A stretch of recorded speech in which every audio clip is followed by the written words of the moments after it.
Good day. Thank you for joining us for today's news. If you find this helpful, please consider subscribing.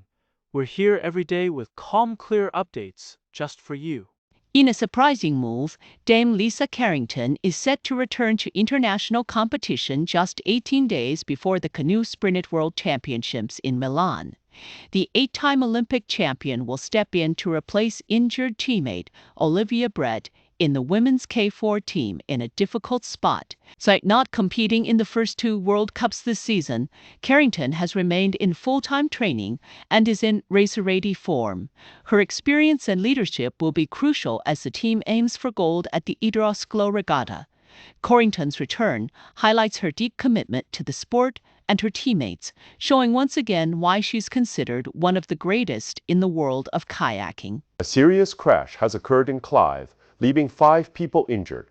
With 1 in critical condition, emergency services, including ambulances and a helicopter, rushed to the scene, and all injured were taken to hospital for treatment roads, prompting road closures and detours for local motorists. Authorities are still investigating the cause of the accident. Residents are expressing concern over the incident and the impact on daily life, with some calling for improved road safety. As the community waits for more information, the focus remains on the well-being of those affected and the need for better communication from Emirates Corins.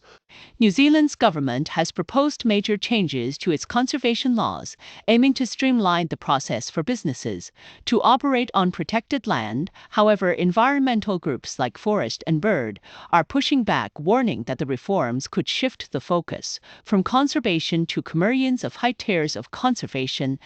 The government defends the changes as a way to fix a slow and inefficient concession process, claiming it will generate revenue to reinvest in conservation efforts. Meanwhile, the proposal to charge inter has also drawn mixed reactions, with some seeing it as a way to fund codifying New Zealand's natural. A violent incident in Lower Hutt has left 1 person in critical condition and triggered a police manhunt. The incident took place this morning on Hanson Grove in Stokes Valley, where emergent services were transported to Wellington Hospital by helicopter, but the nature of their injuries remains clear. Police confirmed that a group of people fled the scene in a vehicle, though the number of suspects is unknown. A full-scale search is underway, with police appealing to the public for any information. Residents in the area have expressed concern, and local businesses are being affected by the restricted access. As the investigation continues, authorities are urging the public to remain vigilant and avoid the scene while the manhunt is ongoing. A man was critically injured in a suspected shooting in Lower Hutt on Sunday morning, leading to an immediate police investigation. Emergency services responded quickly, and the victim was airlifted to a hospital. A dark-colored vehicle was seen fleeing the scene, but it has not yet been located. Authorities for urged the case has sparked concern in the community, with many calling for improved safety measures. As the investigation continues, the hope is that the truth will come to light and that steps can be taken to prevent similar incidents in the future.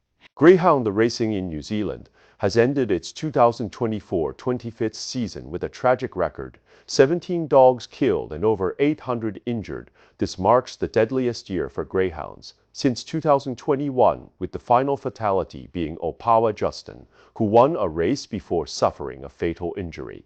Animal welfare groups argue that the sport is inherently dangerous, leaving even winning dogs vulnerable to tragedy. The number of deaths has risen compared to last season, prompting calls for the industry to slow down and focus on rehoming efforts. A full ban on greyhound racing, making this the final season. While the racing industry claims that dogs are well cared for, animal advocates push for a more humane approach. As the sport winds down, the debate over its future continues, with questions about whether the final season will be remembered for its cruelty or as a step.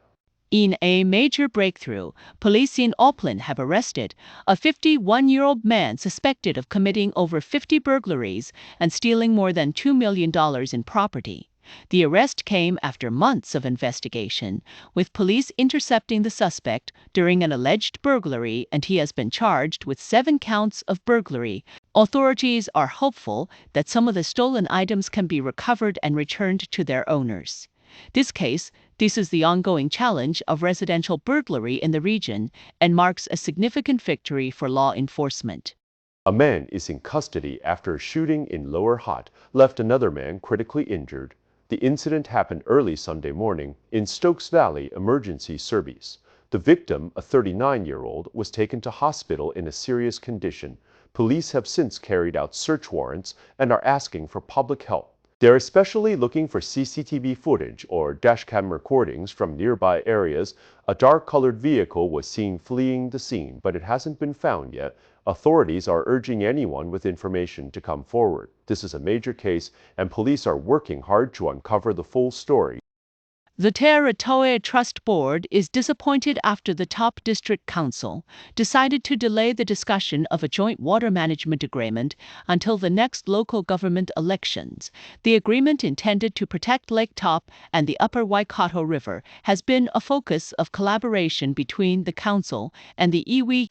However, the council raised concerns about insufficient public consultation, leading to the Deferral Trust Board Chair John Bisara criticized the decision, saying it reflects a double standard and undermines the progress made despite the delay. The Trust Board remains committed to protecting the region's taonga and will consider all options. A serious crash on the St. Luke's Overbridge in Auckland has left one person critically injured. Emergency services rushed to the scene after the Tokar collision. A round individual was taken to the hospital in a critical condition. The incident caused traffic disruptions with access from the St. Luke's Aueda. While southbound access remained open, delays were expected. This is not the first time the overbridge has been the site of a serious accident, raising concerns about its design and safety guards to remain cautious on the roads. The event goes the ongoing challenges of managing traffic in Auckland's busy areas. That's all for today's news. We appreciate your time. If you enjoyed this update, please consider subscribing. Your support helps us keep going.